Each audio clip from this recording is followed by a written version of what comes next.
What's up, everybody? So today I'm gonna try to knock out a quick video making one of these little cigar cutter cases. Something quick and easy, just something I can do quick at night, just try to get some videos out. So got a pattern, got some leather. This is MGP Apollo Tobacco is the color.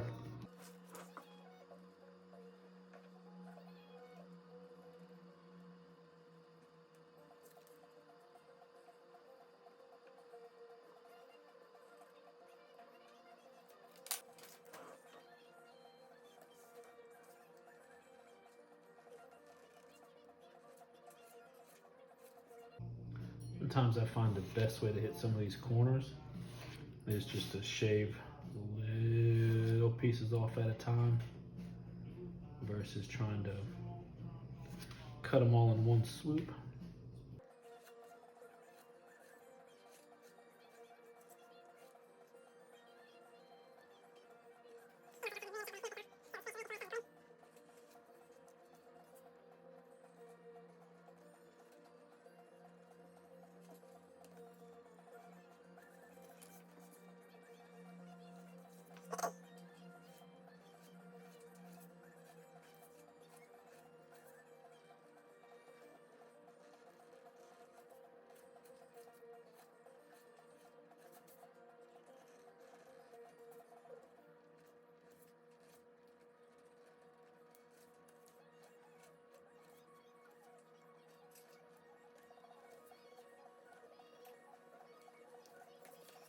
Then,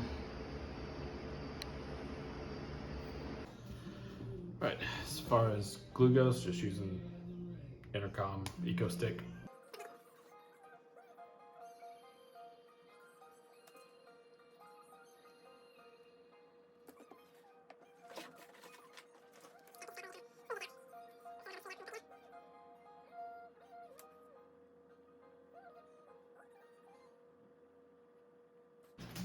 All right, you guys should know the drill.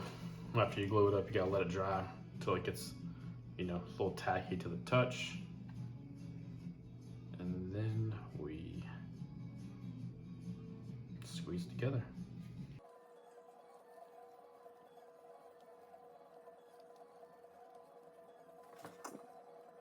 All right, guys, I just ran out in the garage and did a quick rough sand on this with the Dremel tool. I have a sanding drum on it with, I think it's like 120 grit, just to kind of get all these sides matched up.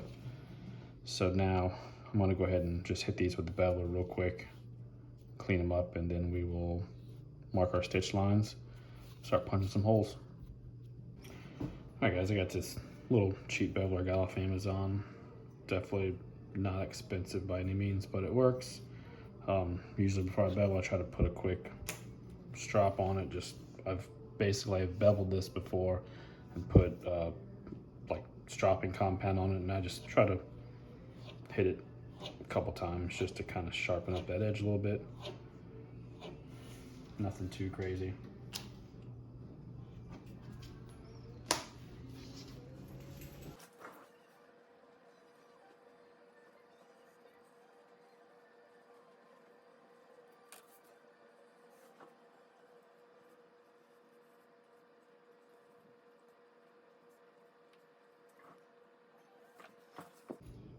So, I mean, it's cheap. It does work. Definitely want to upgrade to a nicer one, like a Berry King or I think it's Palo Santo. Just like the way they look. Got a lot of good reviews. They seem to hold an edge really, really well.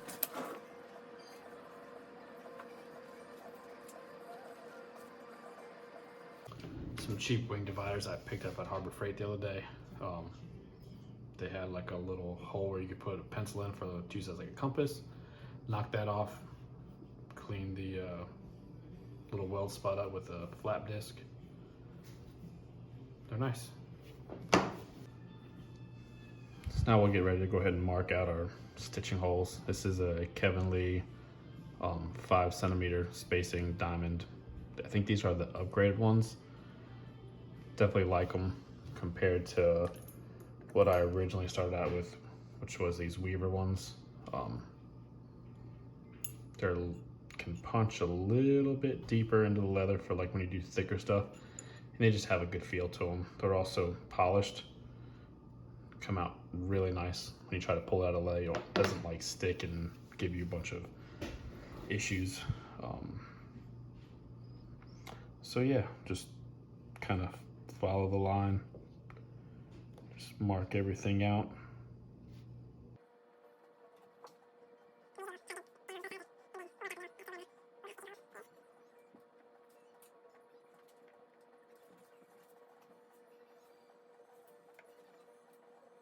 And once I get down to like there, I'll drop down to 4 and try to make up, you know, see where I can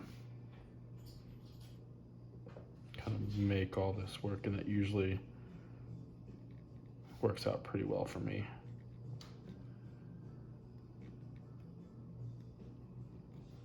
Yep. So now we'll get out the punch pad, and so again, another cheap Amazon mall. Does the trick, not crazy expensive. It works.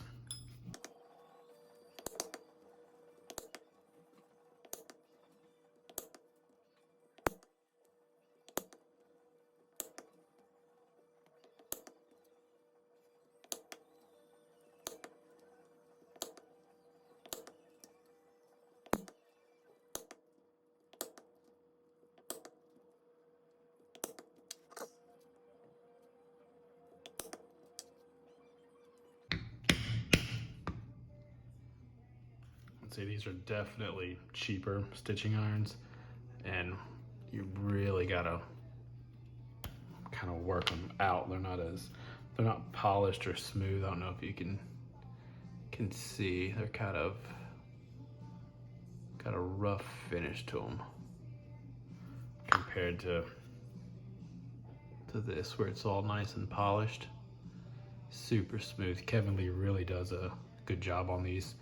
And they're not crazy expensive. I think I got a set of 2, 6, and 10 for $65. I really like them a lot. Alright guys, I'm by no means a professional saddle stitcher. There's plenty of other guys on YouTube that are way more qualified, but I'll just kind of go through what I do. Run it through the second from the first hole, because we're going to go do a back stitch that way, and then we're going to work our way back around. So let's go ahead and center up our thread through,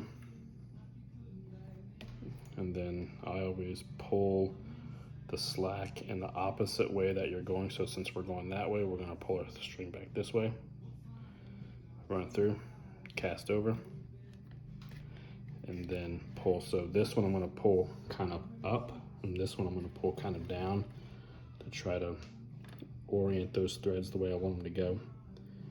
And then we'll start heading back this way. So again, pulling the thread in the opposite way that I'm going, cast over,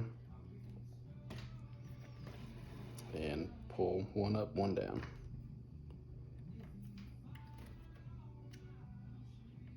And I'm just going to try to roll through this. I might speed up the video so you don't have to watch the whole thing. Yeah.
Sometimes these are a little tight, Always grab a pair of pliers, and if you do grab a pair of pliers, make sure you get some that are smooth, so that way they don't scratch up your needles.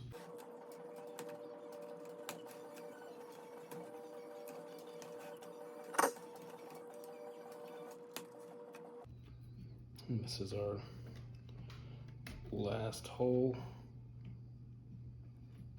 So now what we'll do is we'll do a back stitch or two. I always like to push a needle through the black just to kind of open it up a smidge. That way when you run this one through it, don't do that. Makes it a little bit easier to go through. But with having all that thread, it's going to be tight, so definitely probably will use the pliers.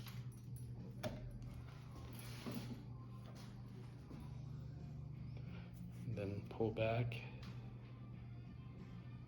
and run the other one through and cast over.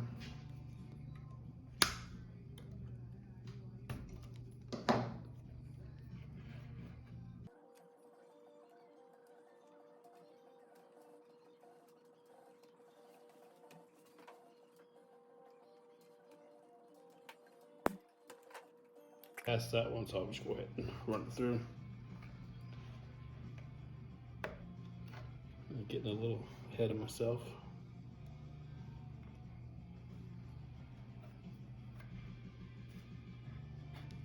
Then because I got the stamp on this side, I'm just gonna go ahead and run this one back through this way. That way both my clippings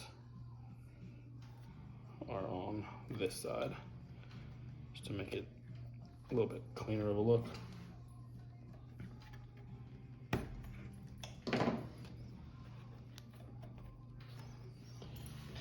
You grab your scissors, just snip, and then these, wiggle them, pull right off. As far as these, cut.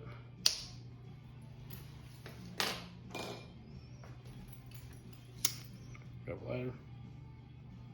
Just gonna burn these a little bit and rub them smooth. And that is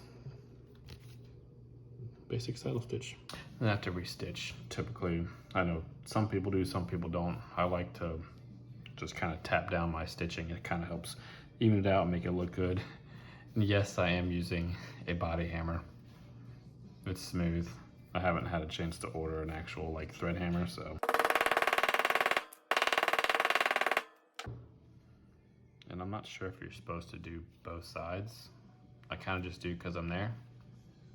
And yeah, now we're going to smooth this edge up, sand it down, get it dyed and burnished, and it is done. So I already did an initial sand on the drum sander, on the Dremel tool with the drum, sanding drum on it, at about 120. So I'm just gonna, I have some 400 3M, nothing crazy. I'm just gonna kind of just clean this up. I try to go in one direction and not go back and forth, so that way it doesn't pick up the fibers and make more of a mess.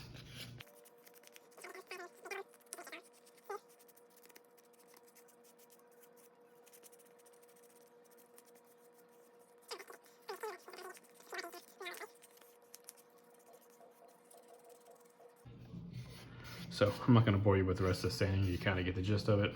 Sand it as much or as little as you want until you're happy with it. I'm going to slap some dye on this and then hit it with some burnishing cream. And yeah, call it a day. I'll be back. All right, so now we'll go ahead and throw some dye on these edges. And I'm using the Phoebing's dark brown leather dye. Picked up one of these acrylic Montana paint markers. They actually work really well for applying the dye without making too much of a mess.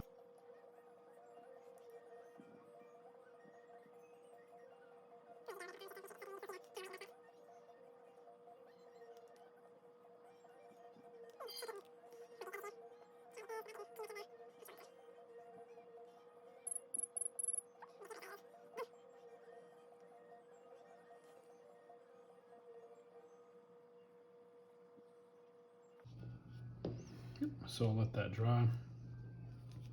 Probably do a quick sanding on it. Or maybe I'll just get right into burnishing. I don't know yet. We'll figure it out. We'll kind of play it by ear, see how it looks. So for burnishing, I've been using this Tokenol. Just kind of got a canvas drop cloth, cut it up into little manageable pieces.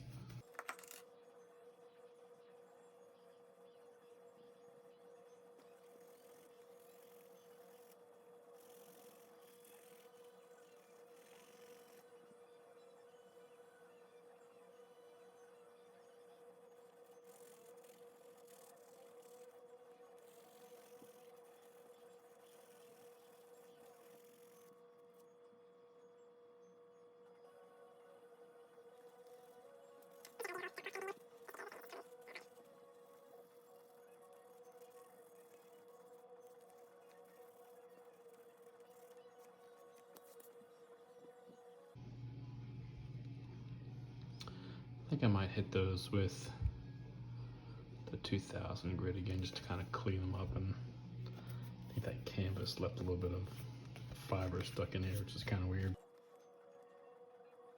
All right, so I hit it with another 2000 grit and kind of buffed it out again. And not too bad. Still got some of these random like fibers sticking off. I don't know what those are for. But let's grab our bone folder and open it up and see how it fits.